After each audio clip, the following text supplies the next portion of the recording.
Venezuela is a criminal act in violation of international law and the UN Charter. It constitutes a dangerous escalation of the sustained war campaign waged for years by the United States against that sister nation, which intensified since September 2025 with the aggressive naval deployment in the Caribbean Sea under mendacious pretexts and unfounded accusations without any evidence whatsoever. The U.S. military attack against Venezuela has no justification whatsoever. It does not respond to any provocation, nor does it possess legitimacy. It is based on the aberrant doctrine of peace through force and undermines the stability and peace that have characterized our Latin American and Caribbean region for years. It seeks to promote a change in the constitutional order of the Bolivarian Republic of Venezuela, freely chosen by its people. Its ultimate objective is not the false narrative of combating drug trafficking, but control over Venezuela's land and natural resources, as has been openly and shamelessly declared by President Trump and his Secretary of State. This is an imperialist and fascist aggression with objectives of domination that seeks to revive the U.S. hegemonic ambitions over our America, anchored in the outdated Monroe Doctrine. It also seeks to intimidate and subjugate the governments of Latin America and the Caribbean. Cuba calls for an urgent reaction from the international community against this criminal attack on Venezuela, a peaceful nation that does not attack the United States or any other country. We call on all governments, parliaments, social movements, and peoples of the world to condemn the U.S. military aggression against Venezuela and to confront this act of state terrorism that threatens international peace and security and seeks to impose a new doctrine of U.S. imperialist domination in Latin America and the Caribbean and in the world. Mr. President, the recent statements about imperialist plans to steer Venezuela toward a supposed safe, appropriate and prudent transition are totally unacceptable. In the U.S. vision of domination, this means imposing a puppet government functional to its predatory goals, particularly unrestricted access to and plundering of natural resources that, by right, belong to the Venezuelan people. Determining the destiny of Venezuela is an exclusive right of its people, without external interference. If the U.S. government, lacking any moral authority whatsoever, truly cared about the peace, freedom and justice of Venezuelan men and women, it would not have bombed that territory with absolute disregard for the lives, sovereignty and territorial integrity of that nation. I conclude by reaffirming our unwavering adherence to the proclamation of Latin America and the Caribbean as a zone of peace, and by calling for action with the firmness and determination that current circumstances demand, always in defense of international law and of a future of peace for all the peoples of our America and of the world. Thank you. I thank the representative of Cuba for the statement and now give the floor to the representative of Nicaragua. Muchas gracias, señor presidente. Thank you very much, Mr. President. Latin America and the Caribbean is a zone of peace, declarada por la Comunidad de Estados Latinoamericanos declared by the Community of Latin American and Caribbean States, CELAC, on behalf of all of the peoples and governments of our region. This zone of peace must be fully respected by all governments of the world without exception, and in particular by the members of this Security Council responsible for international peace and security. This decision, these desires and aspirations of our peoples are a noble contribution to world peace, to international law, and to the United Nations Charter. Señor Presidente, Nicaragua respalda lo expresado por la presidenta interina de Venezuela, Delcy Rodríguez, que pide la liberación inmediata del presidente constitucional y legítimo de Venezuela, Nicolás Maduro Moros, y la primera combatiente de la patria, Cilia Flores. Todos los Estados miembros de Naciones Unidas tenemos el deber de respetar el derecho internacional, el espíritu, los propósitos y principios de la Carta de Naciones Unidas, el derecho a la soberanía, autodeterminación, integridad territorial de los Estados, la no injerencia, la convivencia pacífica. El pueblo venezolano The Venezuelan es el pueblo people digno de Bolívar, are de a Chávez, dignified de people, Maduro, the people of Bolivar, e of históricamente Chavez, and of Muduro, indoblegable que and defiende su soberanía they have y su never derecho a la paz. bowed the knee. Nicaragua They defend their right to siempre sovereignty estará con and Venezuela. their right to peace. Nicaragua will always La stand with paz ha sido Venezuela. profundamente Peace herida has been y la familia humana, deeply damaged, and the la human comunidad de family, the naciones, community of nations, los pueblos del the mundo, peoples of the world, urgimos que se reinstale we urge all como of you absoluto reflejo de la dignidad de todos los pueblos. Muchas gracias. respect the dignity of all peoples. Thank you. I thank the representative of Nicaragua for the statement, and now give the floor to the representative of Trinidad and Tobago. Thank you, Mr. President. The delegation of Trinidad and Tobago thanks the Security Council for convening this urgent meeting following the recent developments in the Bolivarian Republic of Venezuela. My delegation addresses this council today as a Caribbean nation, a neighbor of Venezuela, and a long-standing advocate for peaceful coexistence and the rule of law. The government of Trinidad and Tobago has taken note of the military operations undertaken by the United States in Venezuela.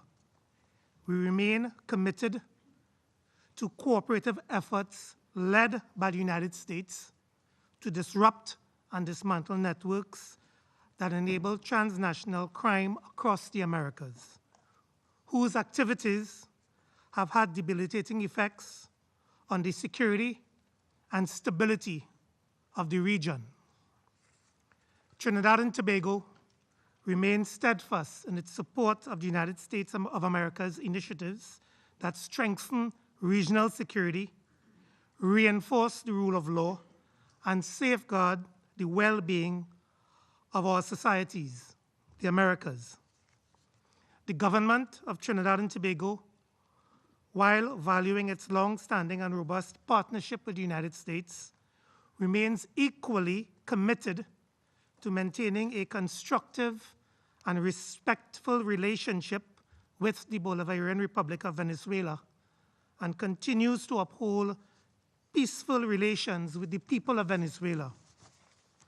The delegation of Trinidad and Tobago wishes to underscore its long-standing relationship with both the United States and Venezuela, and stands ready to work collaboratively with all partners who share the aspiration of a safer, more prosperous and stable hemisphere. Mr. President, I thank you. I thank the representative of Trinidad and Tobago, and now give the floor to the representative of Spain. Señor presidente, en primer lugar, me gustaría felicitarle por la asunción de la presidencia mensual del Consejo de Seguridad de Naciones Unidas y desearle todo el éxito en el desempeño de sus funciones. Agradezco la convocatoria de esta importante reunión y también transmito mi agradecimiento a la secretaria general adjunta y jefa del Departamento de Asuntos Políticos y Consolidación de la Paz de las Naciones Unidas, señora Di Carlo, por la información proporcionada en el día de hoy. España expresa su profunda preocupación por lo ocurrido en Venezuela, que, como ha señalado el secretario general de Naciones Unidas, constituye un precedente muy preocupante con implicaciones para la región y para el mundo. El respeto a los principios de la Carta de Naciones Unidas, en particular a la soberanía e integridad territorial de los Estados y a la prohibición del uso y amenaza de la fuerza, es indispensable para garantizar la convivencia internacional. España defiende la vigencia de un orden internacional basado en reglas, donde resulta imperativo apostar, como recoge el artículo 2.3 de la Carta, por el arreglo pacífico de las controversias. Consideramos que estas acciones constituyen un precedente muy preocupante para la paz y la seguridad regional, y recordamos que los recursos naturales del país son parte de su soberanía.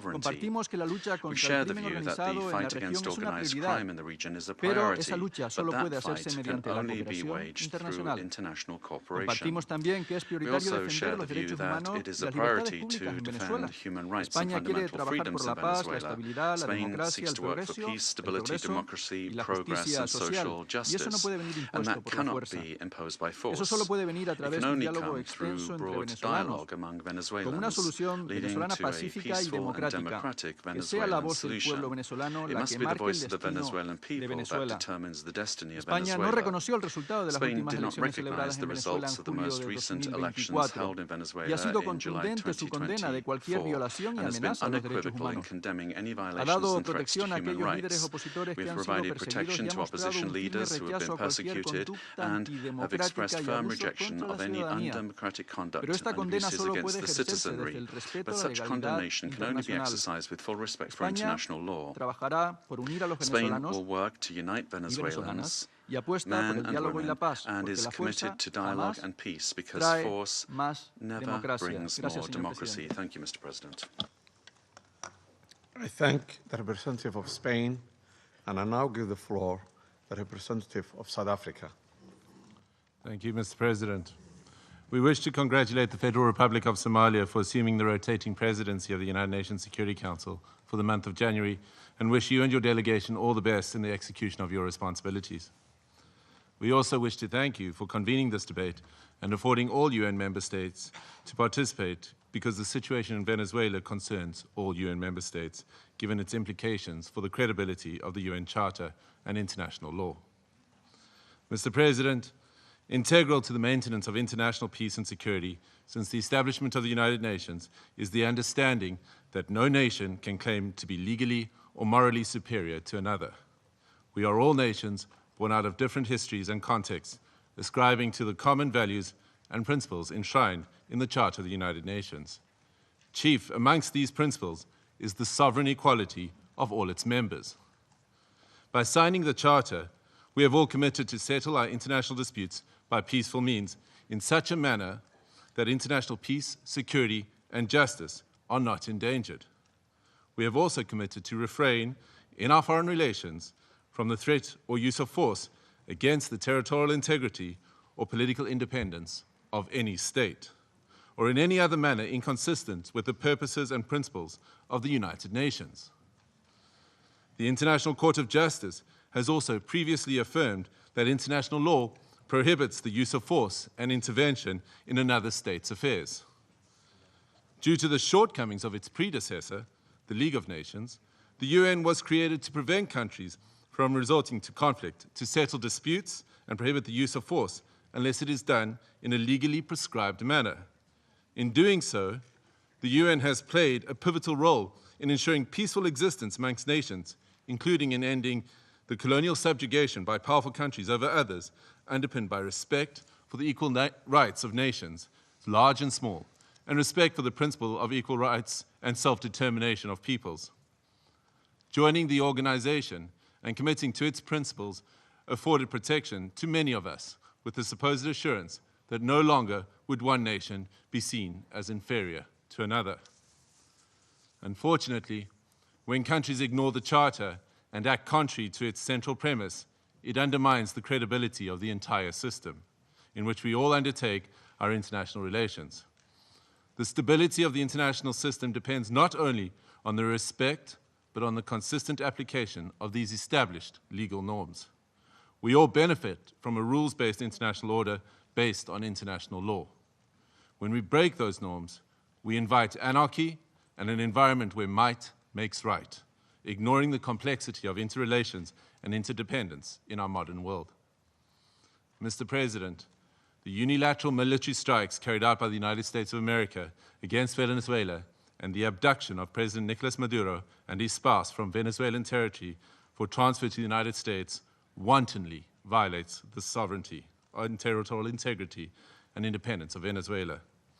These actions are also in stark contrast to our established legal norms, reinforcing the belief that might is right and undermining diplomacy. History has repeatedly demonstrated that military invasions against sovereign states yield only instability and deepen crises. Unlawful unilateral force of this nature undermines the stability of the international order and the principle of equality among nations. Such use of force also undermines the institutional infrastructure established to regulate relations among nations.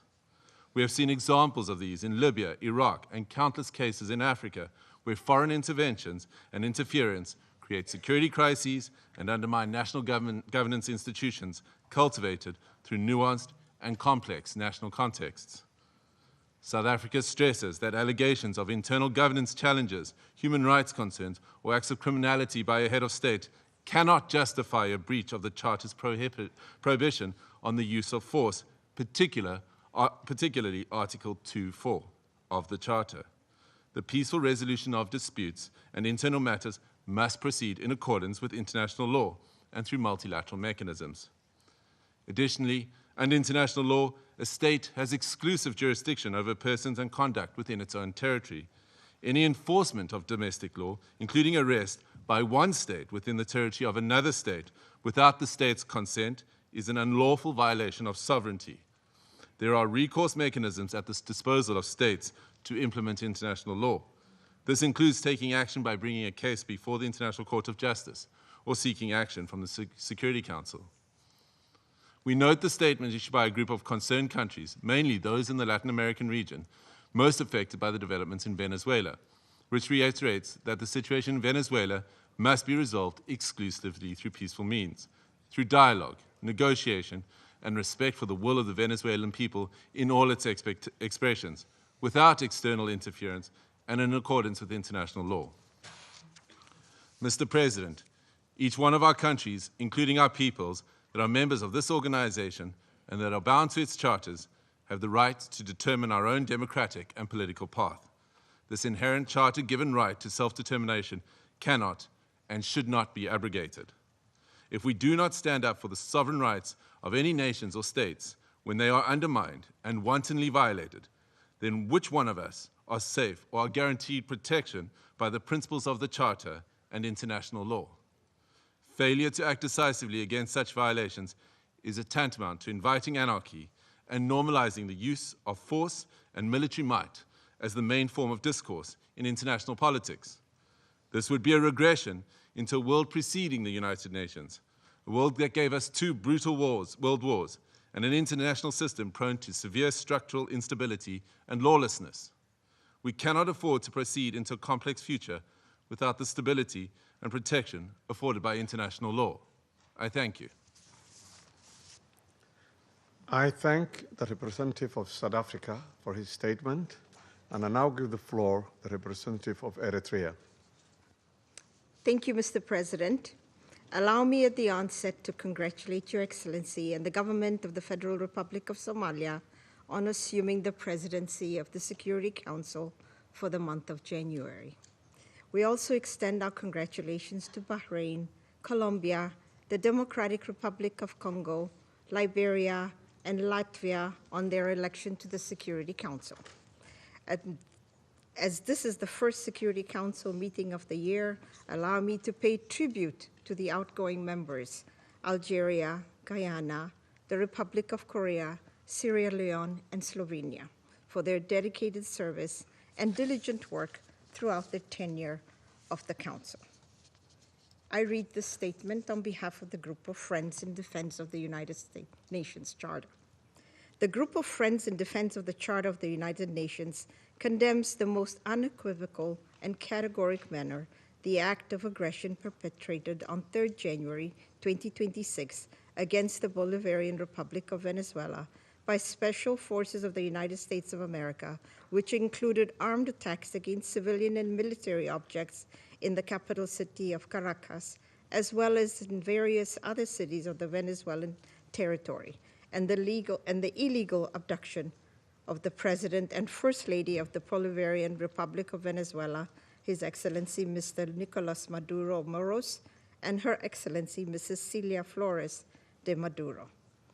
The member states of the Group of Friends in Defense of the Charter of the United Nations expressed their serious concern at the impact of these series of armed attacks, particularly on civilians and their human rights to life, which have included military assaults with U.S. Special Forces while emphasizing that such acts constitute a clear breach of international law and of each and every principle governing international relations, including those foreseen in the Charter of the United Nations.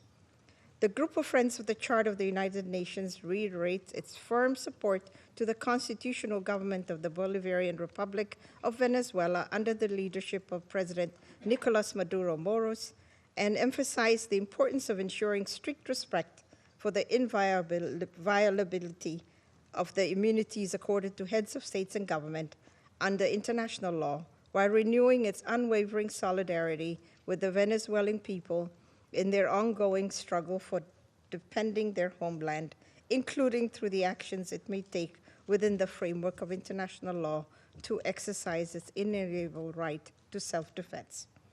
The member states of the Group of Friends in Defense of the Charter of the United Nations demand for the immediate cessation of all hostilities against the Bolivarian Republic of Venezuela, for the full respect for the sovereignty, territorial integrity, political independence, and inalienable right to self-determination of the Bolivarian Republic of Venezuela, for the immediate return of President Nicolas Maduro and First Lady Celia Flores de Maduro to the Venezuelan national territory, and for those responsible for these acts of aggression to be held accountable. The Group of Friends of the Charter of the United Nations firmly reject the remarks delivered by the President of the United States of America during the afternoon of 3rd January 2026, in which he not only threatened with additional airstrikes against the Venezuelan territory, but also claimed to resolve to occupy and govern the Bolivarian Republic of Venezuela, and to exploit the natural resources and administer the wealth of that sisterly nation in what can only be described as the confession of a clear plan of annexation that foresees, among others, the complete obliteration of the inalienable rights of the Venezuelan people, as well as the fundamental rights of the Venezuelan state as a whole. The member states of the Group of Friends of the Defense of the Charter of the United Nations call on all relevant international bodies, including the Security Council and the General Assembly of the United Nations, to swiftly mobilize in order to uphold the purposes and principles enshrined in the Charter of the United Nations, and to urgently take appropriate measures to avoid further escalation of the situation on the ground, particularly additional acts of aggression against the sovereignty and territorial integrity of the Bolivarian Republic of Venezuela, and preserve both regional and international peace and security. I thank you. I thank the representative of Eritrea for her statement, and I now give the floor to the representative of Islamic Republic of Iran. Thank you. In the name of God, the Compassionate and Merciful, thank you, Mr. President, for convening this emergency and important meeting. We acknowledge the presence of the Undersecretary General Mr. Carlo at this meeting and extend our appreciation to Professor Jeffrey Sachs for his informative and insightful briefing. At the outset, I would like to extend my warm congratulations to Somalia on its assumption of the presidency of the Security Council for this month. I also wish to warmly congratulate the newly elected members of the Council, Bahrain, Colombia, Republic of Congo, Latvia, and Liberia on their election. Mr. President, the Islamic Republic of Iran would like to associate itself with the statement delivered by Eritrea on behalf of the Group of Friends in Defense of the Charter of the United Nations, and wishes to make the following remarks in its national capacity. First, the Islamic Republic of Iran condemns in the strongest possible terms the military attack carried out by the United States of America against the Bolivarian Republic of Venezuela. This illegal act constitutes a state terrorism, a manifest violation of Charter of the United Nations, particularly Article 2, Section 4, and Section 7, and peremptory norms of the international law, and amounts to an internationally wrongful act and a full-fledged act of aggression. Such military aggression against an independent member state of the United Nations establishes a serious breach of regional and international peace and security, with far-reaching consequences for the international system as a whole. Second, The abduction of democratically elected president and the First Lady of the Bolivarian Republic of Venezuela by the United States constitute a flagrant violation of customary international law, including the principles of the inviolability of the immunities accorded to the heads of a state and government under international law, and represent a grave assault on the sovereign equality of states. The Islamic Republic of Iran recalls Venezuela's inherent right to self-defense and underscores the legal responsibility of the United Nations, in particular the Security Council, to take immediate measures to halt this unlawful aggression and to ensure accountability for all those responsible. Iran also affirms its full support for the people and legitimately elected government of the Bolivarian Republic of Venezuela. Third, the United States is openly seeking to substitute its domestic law for international law and the Charter of the United Nations. This represents a serious warning to the international community and to all member states. Such unlawful conduct strikes at the very foundations of the Charter-based international legal order and establishes a dangerous precedent that must be categorically and unequivocally rejected. The so-called declared U.S. policy of peace through strength prescribed the law of the jungle and the rule of force instead of rule of law, and if tolerated and normalized, would render the collective security system established by the Charter ineffective and devoid of purpose. Fourth, the continued inaction and paralysis of the Security Council in the face of the explicit threat and act of aggression by the United States have fostered a dangerous climate of impunity. It has emboldened the United States to persist in unlawful conduct that poses a grave threat to regional and international peace and security. In recent days, the President of the United States had repeatedly issued public threat of the use of force against the Islamic Republic of Iran in manifest violation of Article 2 of the Charter of the United Nations.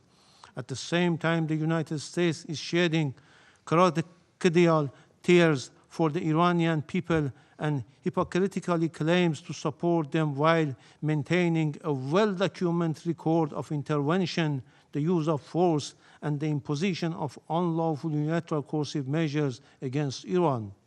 This includes its direct political, military, and operational support and involvement for Israeli regime unlawful joint war of aggression against Iran between 13 and 24 June 2025, which resulted in loss of civilian life, attacks on civilian infrastructure, and serious violations of fundamental human rights of the Iranian people. Iran reaffirms its inherent right to defend its sovereignty, territorial integrity, and national security, and to protect its people against any foreign interference. The United States of America will bear full responsibility for consequences arising from its unlawful threats and any ensuing escalation. Finally, we unequivocally reject the baseless allegation and unwarranted reference made to Iran by the representative of the United States at this meeting. The facts on the ground are clear, speak loudly for themselves, and cannot be concealed by political rhetoric or manufactured narrative. I thank you. I thank the representative of Islamic Republic of Iran and now give the floor to the representative of Uganda. Thank you, Mr. President. I have the honor to deliver this statement on behalf of the Non-Aligned Movement, NAM, representing 121 member states united by the shared principle of respect for the sovereignty and territorial integrity of all nations. The Coordinating Bureau of the Non-Aligned Movement, NAM, categorically condemns the act of aggression perpetuated by the United States of America against the Bolivian Republic of Venezuela since the early hours of 3rd January 2026, which included armed attacks against civilian and military locations in the capital city of Caracas, as well as in various other cities of the Venezuelan territory. The Coordinating Bureau of the Non-Aligned Movement notes that attacks in question, which blatantly violate the purposes and the principles enshrined in the Charter of the United Nations, as well as the norms of the international law, constitute an act of war against the Bolivian Republic of Venezuela that undermines both regional and international peace, security, and stability, while also threatening the very right to life of the Venezuelan people. Excuse me. The Coordinating Bureau of the Non-Aligned Movement demands the immediate cessation of all hostilities against the Bolivian Republic of Venezuela, the full respect of the sovereignty, territorial integrity, political independence, and inalienable rights to the self-determination of Bolivian Republic of Venezuela, and that those responsible for those ongoing acts of aggression to be held accountable.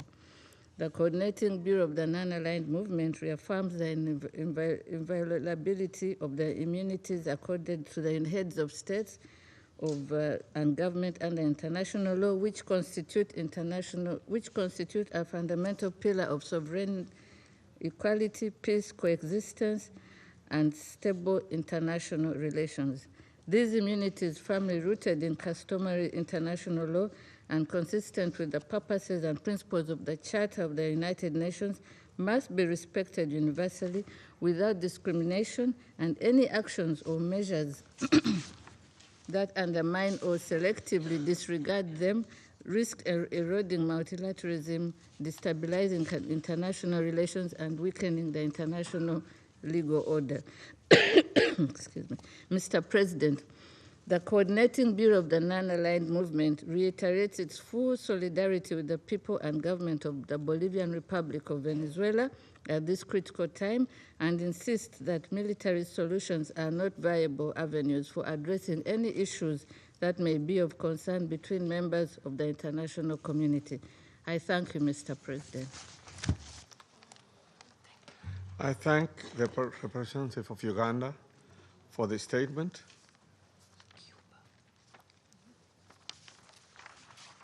I now give the floor to the representative of Cuba, who has asked for the floor to make a further statement.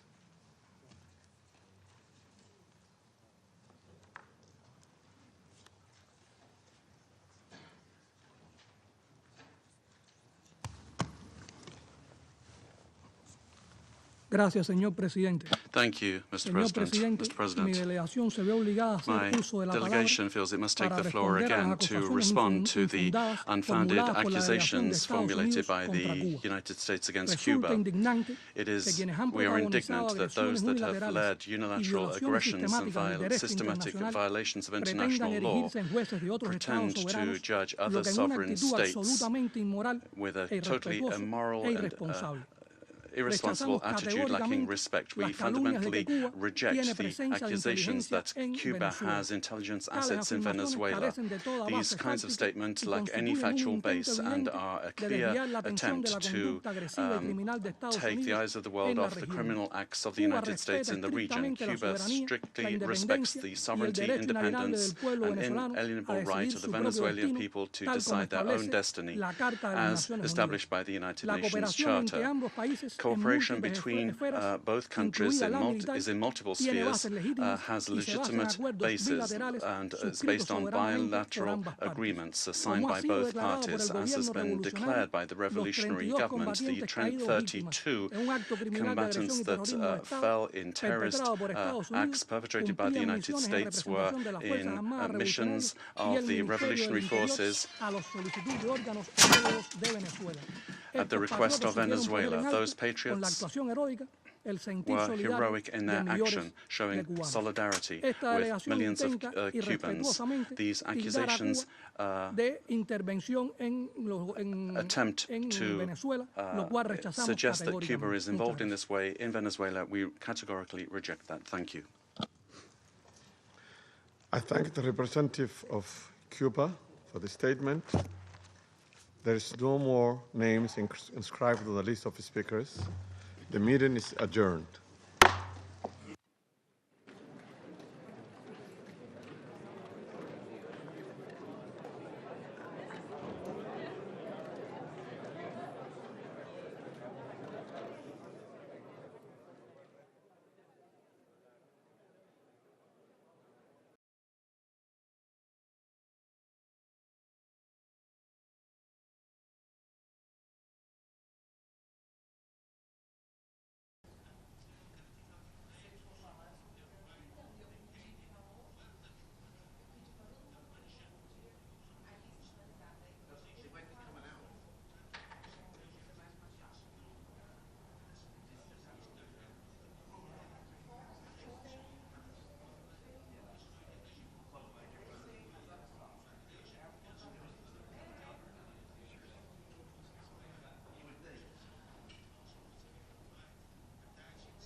whiskey, cigar,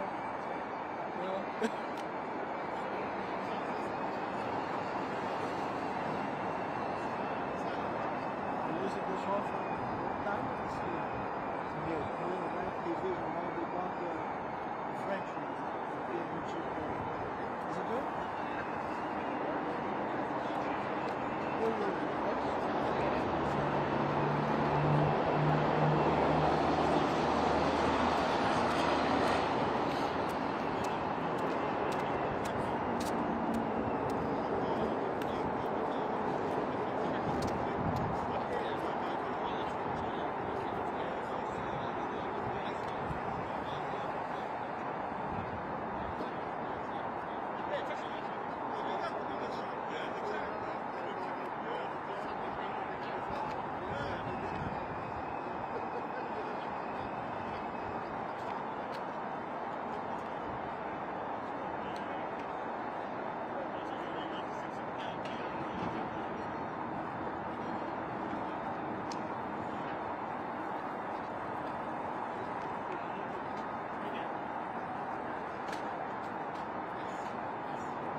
Shot brought to you by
Did you get him? Did you get a good shot?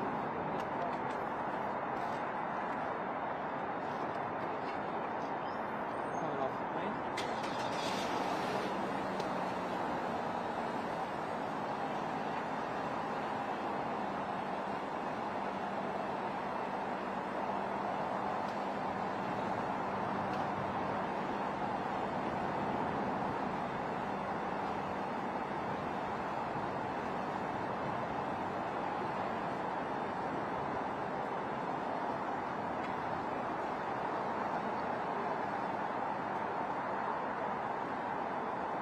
rattling by the spirits.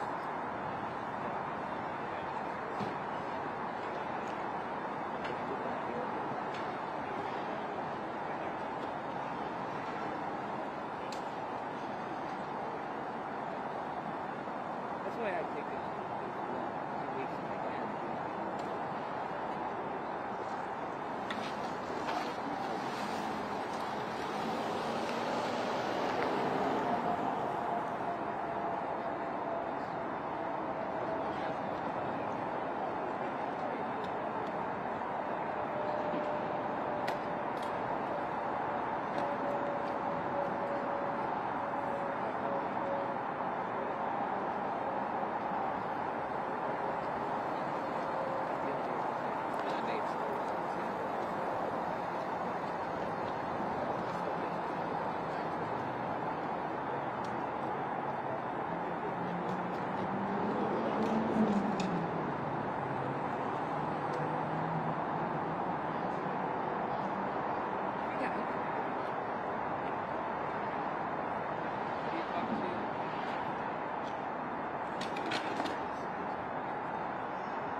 Who's to say we would have gotten it?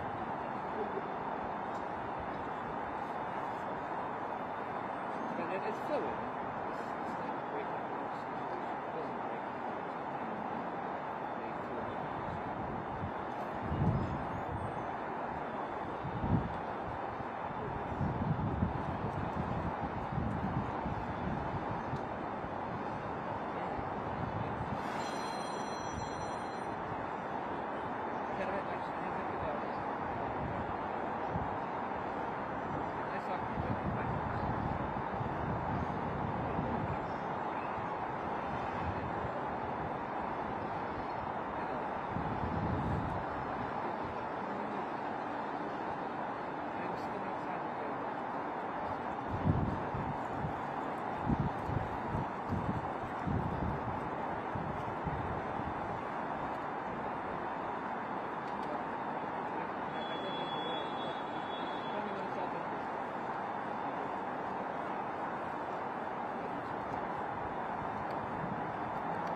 sweet home.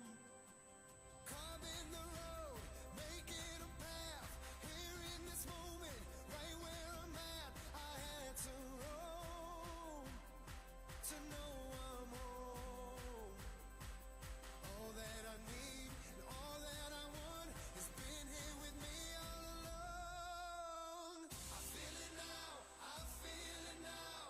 I see the light break through the clouds. I feel it, I feel it now. Oh, I feel it now, I feel it now. Into my feet, out through my crown. I feel it, I feel it now. I feel it.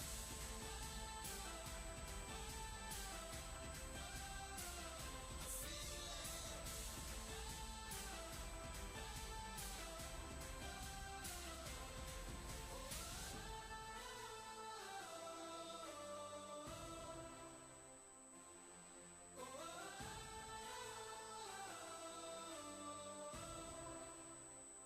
I feel it.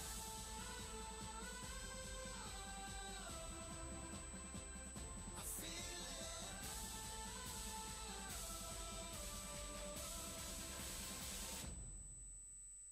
I feel it now. I feel it now. I see the light break through the clouds. I feel it. I feel it now. Oh, I feel it now. I feel it now. Into my feet, out through my crowd. I feel it. I feel it now. I feel it. I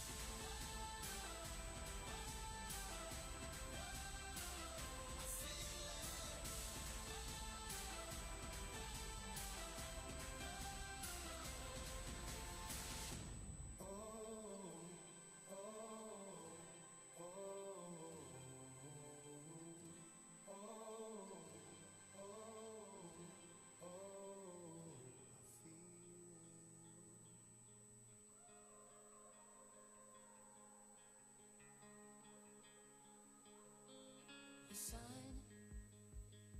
The sun is coming slowly.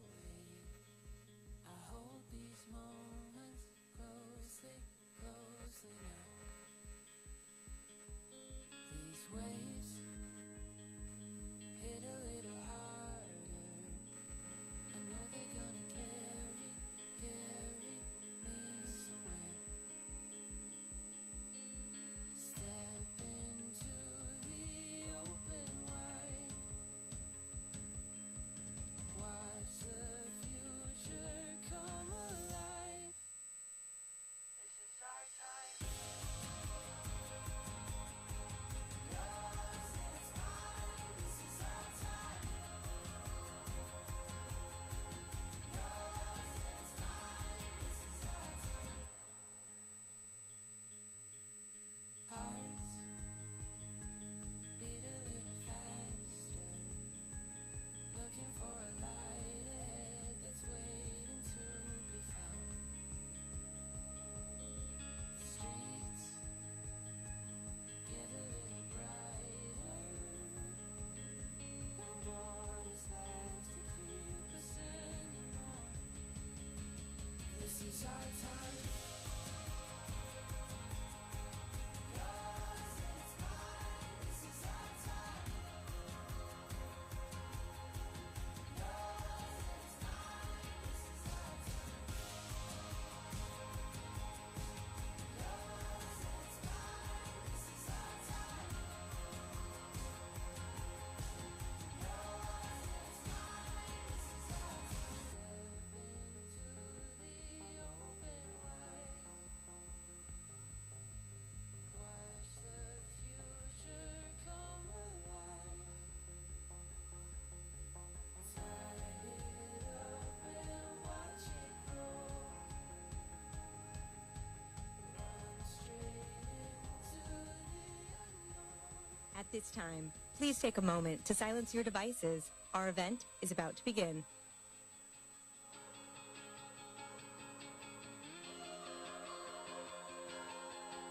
Yours is mine. This is our time.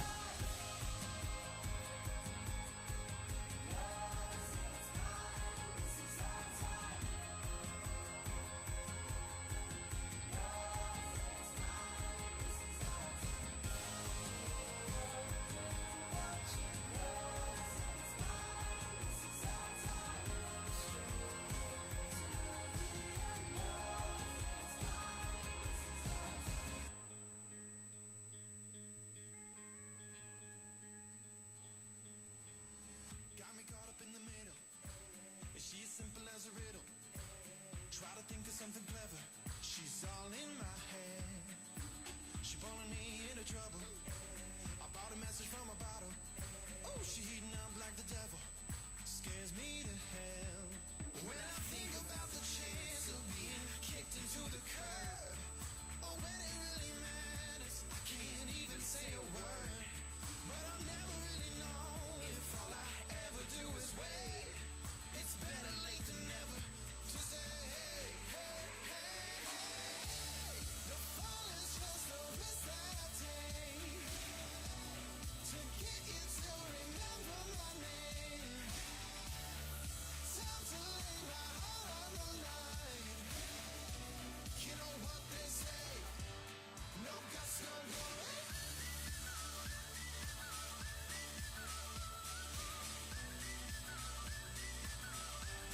No guts, no glory.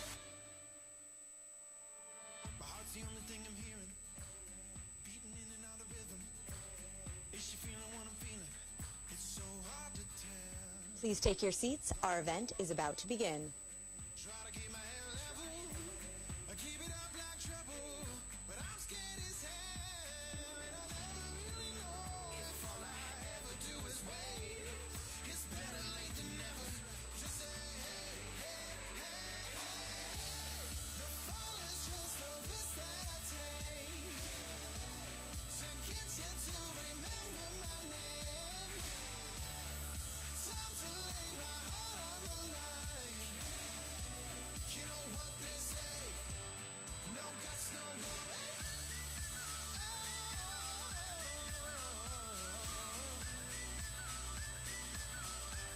No guts, no glory. Excuse me, is your name Destiny, or would you rather go by fate? I believe I got a date with you and run the cliche. I've had a tango with chance, and me and luck had a dance. But when it comes to you and me, no guts, no glory. I'ma lose some, win some, work for that income. Tell the fame to come out so the outcomes that we live some. This is only the beginning of the story. Know what they say, no guts, no glory.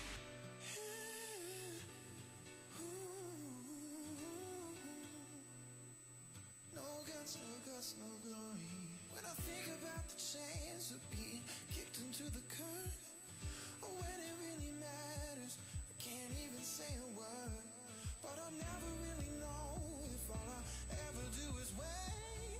It's better late than never to say, hey, to say, hey, to say, hey, hey, hey, hey.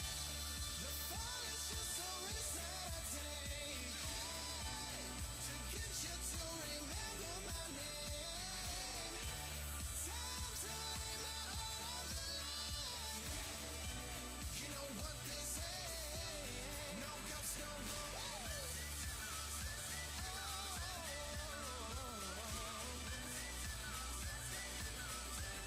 No guts, no glory.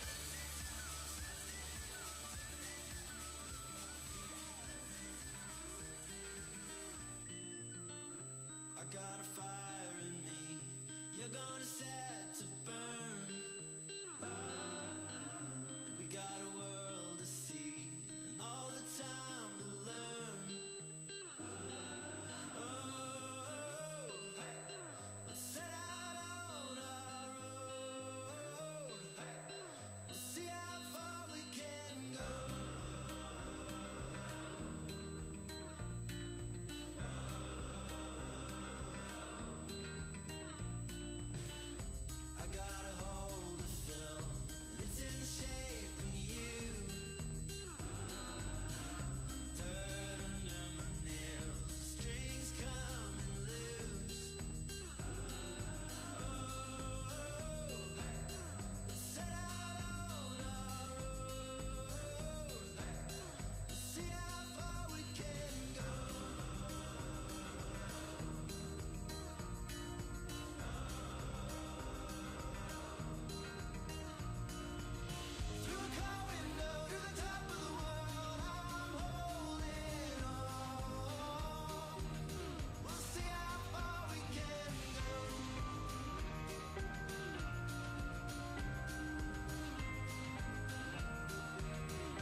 got a fire in me. You're gonna set to burn.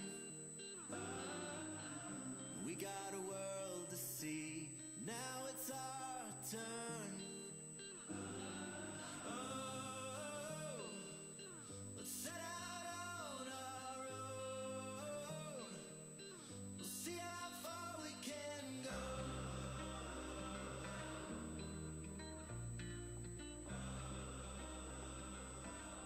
See how far we can go. The other day I was thinking to myself, made a list of all my mistakes. Oh, I wish I could have run to you and tell you all about my heartbreak. And I wonder to myself, At this time, please take a moment to silence your devices. Our event is about to begin. but I know that you are here right now, and you say, ooh, sometimes you lose, sometimes you win. Ooh, you gotta get up again. Ooh, keep holding on, it's not the end. Ooh, you gotta get up again. Get up again. You can get up again. You can get up again. And I guess not every little thing works out just the way you dream. You can take a couple wrong turns, still end up where you're supposed to be. And even though in a moment I know everything can change, your perfect plans might fall apart, the simple truth remains. Ooh, sometimes you lose, sometimes you win. Ooh, you gotta get up again. Ooh, keep holding on, it's not the end. Ooh, you gotta get up again. Get up again. You can get up again. You can get up again. You can get up again. You can get up again. 'Cause you've only got one life, and you don't know when it ends. You've only got one heart, so get out there and live. Yeah, you've only got one life. Don't let it get away. Everyone falls down, but you can get up again. Get up again. You can get up again. You can get up again. Guess not every little thing works out just the way you dream. You can take a couple wrong turns, still end up where you're supposed to be. Without a glimpse of the light, running tired and broken and scared, but I swear I'll never give up the fight. I see you broken and beat, head pulled down over your eyes. Every part of you wants to surrender, darling, you were meant to survive. With every start, we are born again. Open your heart, spend less time in your head.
It's no longer near, it's already here.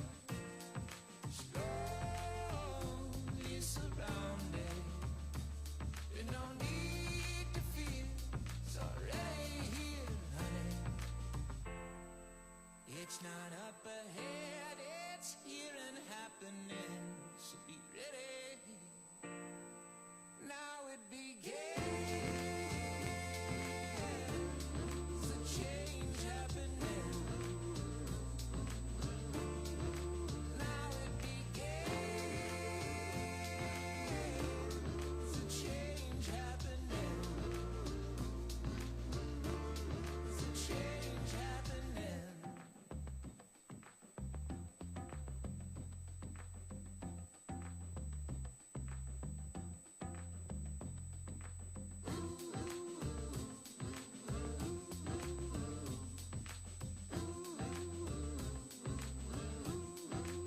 Now it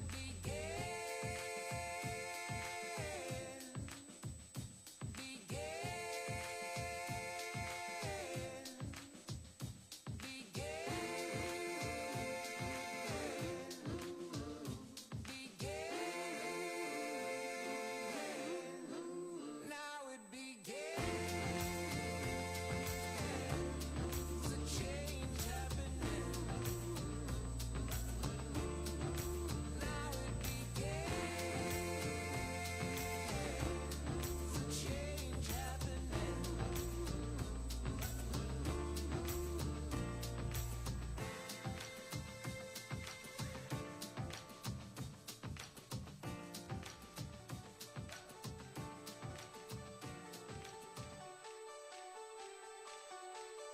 It's 3.2 from the driveway of my house to your apartment